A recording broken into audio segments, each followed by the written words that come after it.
এখন এটা আমার ভুল হয়েছে। আমি তো ওই লাইনে হাঁটি নাই। সর্বোচ্চ কত বিক্রি করেছি?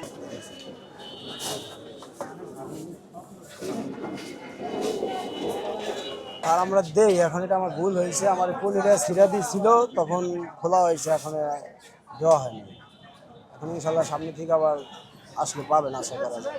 আমাদের ভুল আগামীকাল হবে আসতে না পাবো আমরা? ইনশাল্লাহ, আগামীকাল থেকে পাবো ইনশাল্লাহ। আপনাকে 1000 টাকা জরিমানা করা হবে। সতর্ক থাকবেন। এখন জরিমানা পরিশোধ করবেন। দেখেন সেটা আমরা বলবো, কিন্তু আপনার দায়িত্ব হচ্ছে মূল্য তালিকা দেওয়া। আপনাকে আমি তো ওই লাইনে হাঁটি নাই। আপনি আপনার লাইনে থাকেন। দিবেন মূল্য তালিকা দিবেন? অবশ্যই এটা ভালো, কথা কম বলতে হয়, তাই না?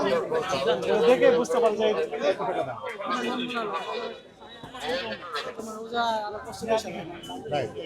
না দিলেই কষ্ট বেশি হয়।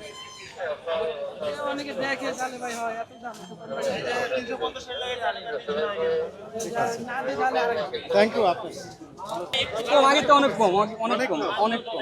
সর্বোচ্চ কত বিক্রি করেছিলেন? এটা গেছে আমার কাছে 16,000 টাকা যখন বস্তা আনছে, সঙ্গে এটা বিক্রি করছি 50 টাকা আমরা। এখন বস্তা 9,000। 16,000 থেকে 9,000।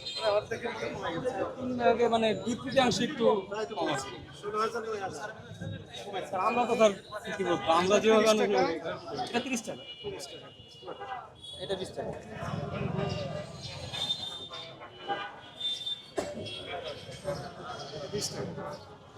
এটা তো একটু ছোট থাকে।